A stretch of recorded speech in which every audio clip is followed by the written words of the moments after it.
Hello everyone, welcome to Sanmarga classes.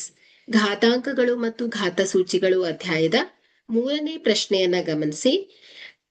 -1/3 ಬೆಲೆಯು. ಆಯ್ಕೆ A 3, ಆಯ್ಕೆ ಬಿ -3, ಆಯ್ಕೆ ಸಿ -1, ಆಯ್ಕೆ ಡಿ 1. ಇಲ್ಲಿ ಯಾವುದೇ ಒಂದು ಸಂಖ್ಯೆಯ ಘಾತ ಅಂದ್ರೆ ಏನ್ ಹೇಳಿ, ಆ ಸಂಖ್ಯೆಯನ್ನ ಎಷ್ಟು ಬಾರಿ ಗುಣಿಸ್ಬೇಕು ಅನ್ನೋದನ್ನ ತೋರಿಸುತ್ತೆ. ಇಲ್ಲಿ -1/3. ಇಲ್ಲಿ ಘಾತ 3 ಇದೆ. ಹಾಗಾದ್ರೆ ಈ ಒಂದು ಸಂಖ್ಯೆಯನ್ನ ನಾವು 3 ಬಾರಿ ಗುಣಿಸ್ಬೇಕಾಗತ್ತೆ. -1 ಗುಣಿಸು -1 ಗುಣಿಸು -1.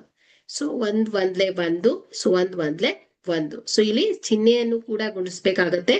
Minus minus plus, plus minus minus. Okay, ಹಾಗಾದ್ರೆ ಇಲ್ಲಿ ಉತ್ತರ ಏನ್ ಬರ್ತಾ ಇದೆ? -1 ಬರುತ್ತೆ. ನೆನ್ಪಿಟ್ಕೊಳ್ಳಿ, ಇಲ್ಲಿ ಘಾತ ಸೂಚಿ ಬೆಸ ಸಂಖ್ಯೆ ಇದ್ದಾಗ ಇಲ್ಲಿ ಆಧಾರ ಸಂಖ್ಯೆ ಮೈನಸ್ ಅಲ್ಲಿ ಇದ್ರೆ ಯಾವಾಗ್ಲೂ ಉತ್ತರ ಮೈನಸ್ ಅಲ್ಲಿ ಬರ್ತಾ ಇರತ್ತೆ. ಇಲ್ಲಿ ಆಧಾರ ಸಂಖ್ಯೆ ಮೈನಸ್ ಅಲ್ಲಿ ಇದ್ದು ಇಲ್ಲಿ ಘಾತ ಸೂಚಿ ಏನಾದ್ರೂ ಸಮ ಸಂಖ್ಯೆ ಆಗಿದ್ರೆ ಉತ್ತರ ಏನಾಗತ್ತೆ ಹೇಳಿ?